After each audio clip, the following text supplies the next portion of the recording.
Boudha is a Buddhist stupa that you'll find on the northeastern side of Kathmandu. It's a major religious site for Buddhists, and if you live in Kathmandu or have ever been there, you've probably at least been to Boudha once. But how exactly did this massive edifice in the middle of the city come about to be? What's the story behind its construction, and why is it where it is today? Well, the shorthand answer has to do with a bird and a buffalo, but to really understand the importance of those two things, we have to go back in time and unravel the mythological origins.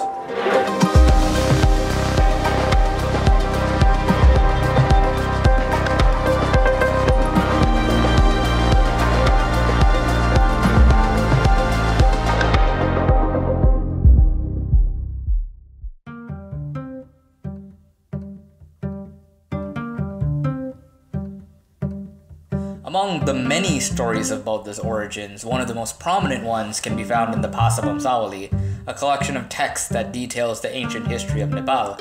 Now, according to the Bamsawali, Lichavi King Dharmadeva instructed the construction of a traditional stone drinking fountain, a Dungadara, at his palace, and this is where the contemporary Naranhiti Palace Museum stands today.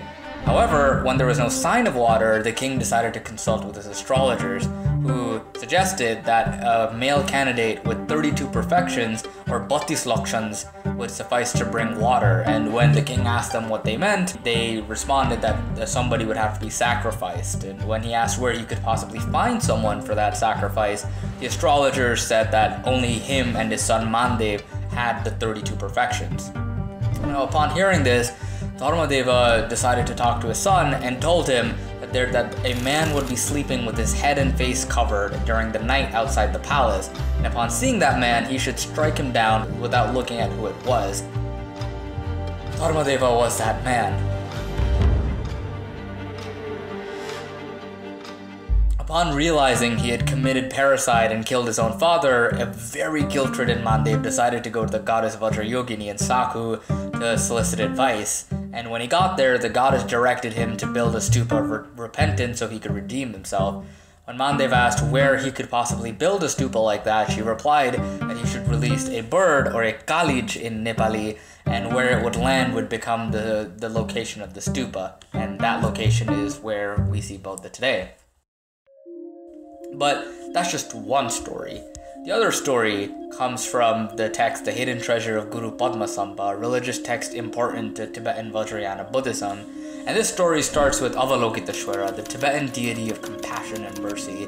Now, Avalokiteshvara is just this amazing and awesome deity who is so amazing that he decided he would postpone his own enlightenment and Buddhahood until every sentient being on earth achieved liberation or moksha from suffering and the process of death and rebirth. Now, you'll find Avalokiteshvara all over South and Southeast Asia, everywhere from Laos and Cambodia to Thailand and Tibet. And also, Avalokiteshvara is believed to be reincarnated with every Dalai Lama.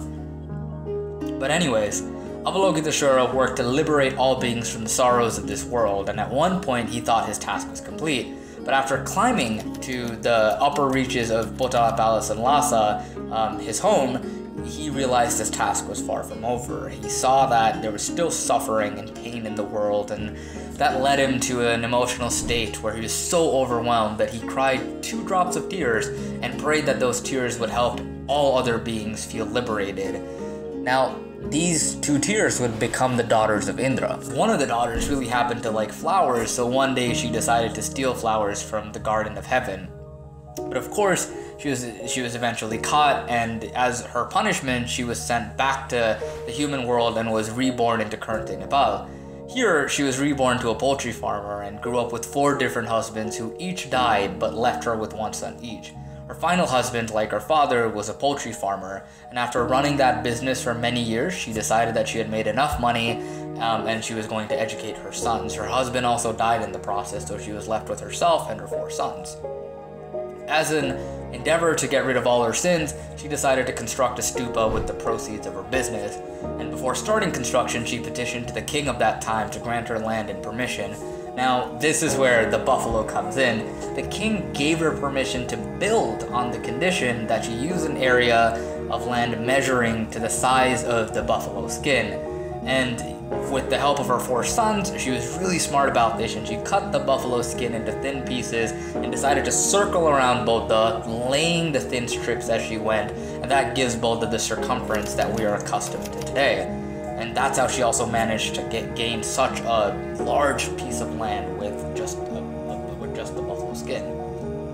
During the construction, a bunch of higher officials in the king's courts and a bunch of nobles grew jealous that such a simple woman could construct such a stupendous structure and tried to block the construction out of jealousy. But the king replied that he saw the devotion and the hard work of the woman, and that led his tongue to slip, and that was what made him say, "Let it be done." And when you put these two names together, when you put these two words together in Tibetan, you get Jarung Kashor, which is the name of Buddha in the Tibetan language.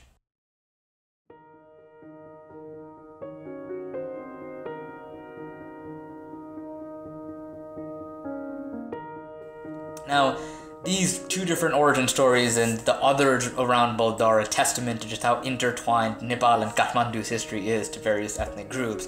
Today, Buddha's vibrant Tibetan community makes Kathmandu what it is.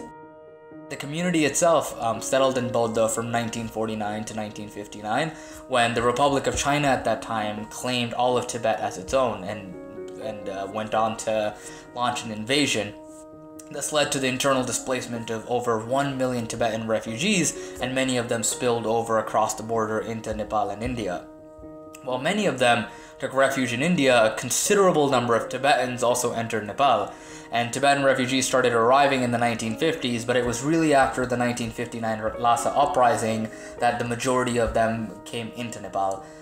King Mohendra at that time earned countless plaudits and recognition for letting Tibetan refugees and asylum seekers into the country regardless of social status, and refugee camps were set up all across the mountain passes that linked Nepal to Tibet.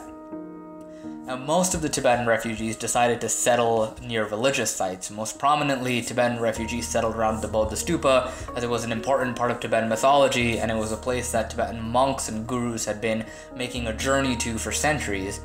This migration also saw a large number of Tibetan monks of Buddhist lineage come into Kathmandu, and it really strengthened the practice of Tibetan Vajrayana Buddhism in the capital. They also played a crucial role in promoting Buddhism in Nepal and influencing and inducing its culture into the capital and into what we see today. Buddha, with the Tibetan story, with its different origin stories, and with the multitude and the plethora of people who come to Buddha and people who practice religion at Buddha, represents the secular and diverse culture of this country. Buddha really is the epitome of what Nepal stands for. Among its prayer flags and its circular shape, you'll find people from all walks of life, old or young, some making TikToks, some praying, some doing a Hindu chant, some praying in a Buddhist chant. It is a place that brings everybody together, and it's a place that acts as a roof and as a gathering place for the many inhabitants of the Kathmandu Valley.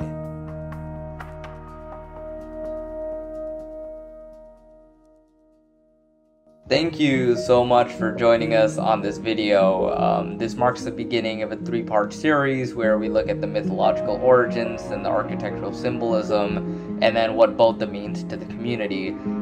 This video was extremely rewarding to produce and to film and to research. We got to meet a lot of incredible people that make the stupa what it is today, and I hope you join us for the next video so we can share even more about this wonderful stupa in the middle of the capital.